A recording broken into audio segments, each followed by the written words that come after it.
Samsung Galaxy S8 versus iPhone 7 Plus water test. You know, the playing field has finally been leveled. The iPhone 7 Plus now has water resistance, and the Samsung Galaxy S8 keeps its IP68 rating. So they're almost fair when it comes to this, but still, I want to see which one is more capable in the water. I mean, I know you're not supposed to use these things without a case, but still, some of us want to occasionally go into the pool, grab a picture or something like that. So let's see what these phones are capable of in up to 5 to 6 feet of water here. Now, the Samsung Galaxy S8 has IP68 water resistance, which is 5 meters for 30 minutes. The iPhone has 3 meters for 30 minutes. So even though officially it's not supposed to be in 5 feet of water, we're gonna put it there and see what happens. So got the product red, gray, I believe. Man, these things are absolutely stunning, but how are they in the water? Let's find out. So actually, we're gonna start, I believe, with about 3 feet, so the water resistance rating of the iPhone, and then we're gonna add more water and go to 5 feet and see if the iPhone can keep up, and after that, maybe we'll go take it in the water and splash around with it. Let's get started. All right, so first things first, I just wanna play around with a little bowl here, see what happens, you know, how the water affects these devices. So the iPhone first, you know, I don't expect it to work underwater, the display, but how about this guy? Oh, it does. Oh no, not for me though, for random presses. Can you take pictures underwater using the buttons like usual? It actually works really well with water on its display. That's surprising. So as you can see, I got a bunch here, and it's pretty responsive with water on there. The iPhone, not so much. It's kind of giving me some trouble here. So, you know, using it with water on the display on the Galaxy is the winner here. But let's open up the camera, see what happens if we put it in the water with the camera. Oh my goodness. Okay, so let's say you want to start recording. Oh, more tutorials, alrighty. Hello, that's triggering random stuff. Yeah, I can't really start recording, but you know, it's capable in just like 6 inches of water here. No problem with the iPhone. So let's jump into 3 feet and see what happens. Galaxy over here and iPhone over here. All right, so let's lower this in here. Kind of sketchy, but. So the water level starts a little bit over the plastic portion of this. And you know, we did this for the iPhone last year. Pretty much, it doesn't matter how much volume water you have. You know, like a pool versus this, it's still the same pressure as it is height. There these are. So this one's activated some sort of Siri command. Can't really see anything wrong yet, so I guess we'll let them sit. And completely forgot this. So I guess we'll give it about 30 seconds to a minute, see if anything starts happening. But you know, even at 3 feet, this thing isn't even at its max capacity, the Samsung Galaxy S8, so I don't really expect anything to go wrong here. The iPhone officially, Apple advertises it as splash proof, so it's not meant to go and be submerged in water. But still, we'll find out. So we just achieved 3 minutes, no change. I can see that usually in water tests, the screen will start freaking out once it's affected. The digitizer goes crazy. You see like water creep, but this time around, really nothing. So, you know, at 3 feet, the iPhone's maximum capacity at 3 minutes, nothing has happened. So at 5 minutes or maybe even 10, we're gonna go ahead and add up to 5 feet of water and see really how far they can go, if it'll still survive. Obviously, I have more hope on the Galaxy as the rating is better. Maybe they even improved some stuff inside. We don't really know until we test them. But still pretty good, pretty good. Not that I recommend you do this. I mean, if you guys drop your phone in the water, definitely pull it out. Don't have it sit there. But if it does fall, seems to be good.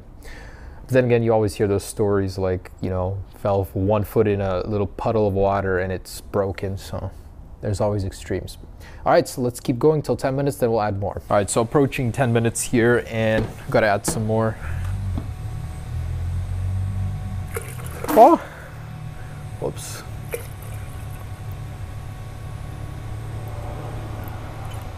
I need to go get some more water. All right, so with about 5 feet of water in there now, we've added more pressure. I don't really see any change in the phones. You know, still on the same screens, not freaking out. Actually kind of surprised here. But then again, it's a little different in the real world. They're usually splashing around, moving. There's more chance of water getting in there. So we're gonna test that out, of course, but just stationary, say your phone fell into the water and sat there, this is what's gonna happen, really nothing. You know, I'm a little surprised. So here we go, we're gonna keep on going. I don't know how long we're gonna do this, but you know, until something happens, I think. All right, so 15 minutes, no sign of anything. So time to pull it out, see if anything was affected. Well, this thing's like full here. All right.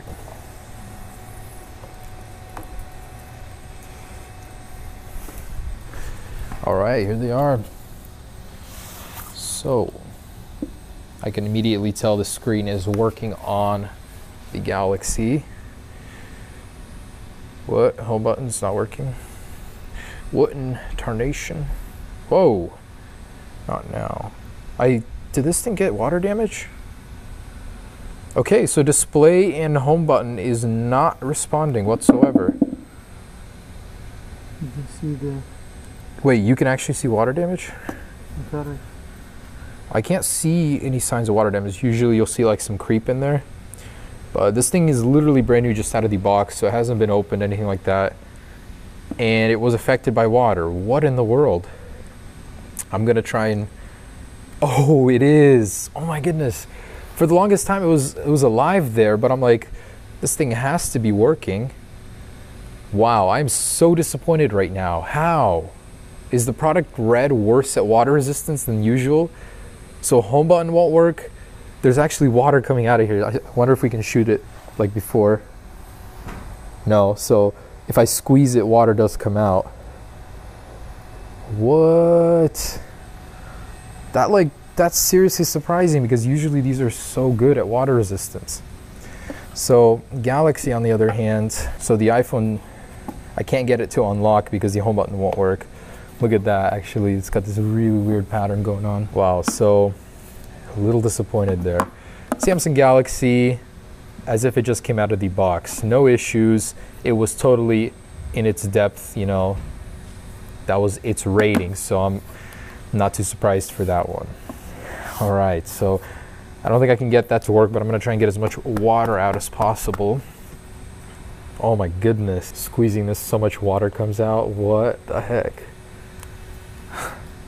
Wow, I'm just baffled. Like, what the heck? It's always been so good for me, except when it comes face to face with the Galaxy S8. Guess it's a little intimidated by that one. So can you swim with your iPhone? I think definitely not. It's not something you should do.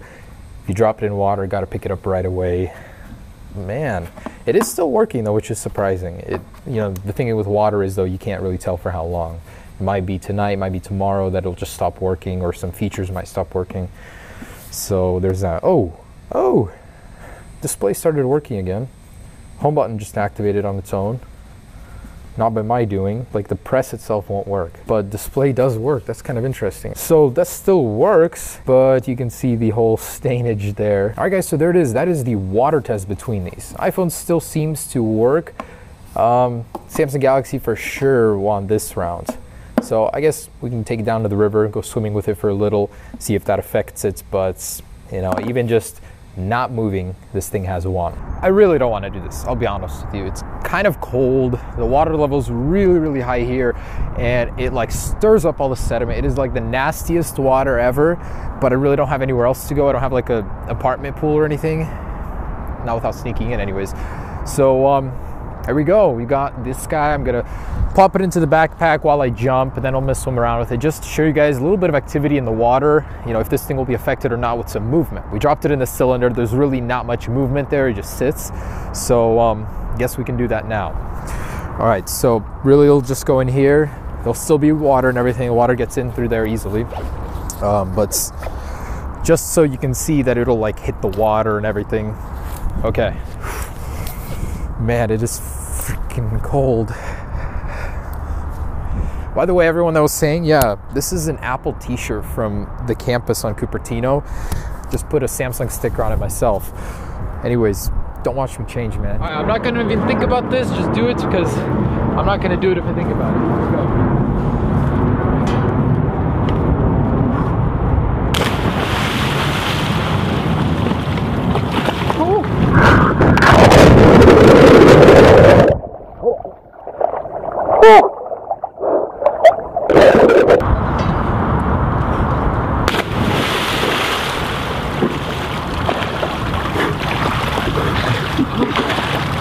Come on, man, it's not even that cold. Oh, that's freaking cold. Alright, so heck of water in there. All my euros. Cool. Anyways, also in here with all this water, as you guys can see, the Samsung Galaxy S8 still working just fine. So I'm gonna start recording, jump in again, try not to get hypothermia here. Let's put it on 4K here. I hope I don't drop this. This is so thin and okay. I'm gonna hold on to this with 2 hands. I don't trust myself.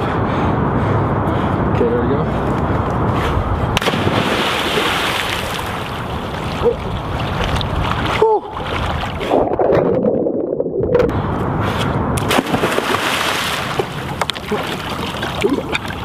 Okay. Alright guys, so there it is. The Samsung Galaxy S8 Plus. I don't want to really spend any more time in the water, but as you guys can see, it has survived pretty much everything we threw at it and everything we threw it in. So actually beat the iPhone. So it may have lost on the drop test, but on the water, this thing definitely does very, very well. So thanks for watching, guys. Be sure to check out the other tests. Peace.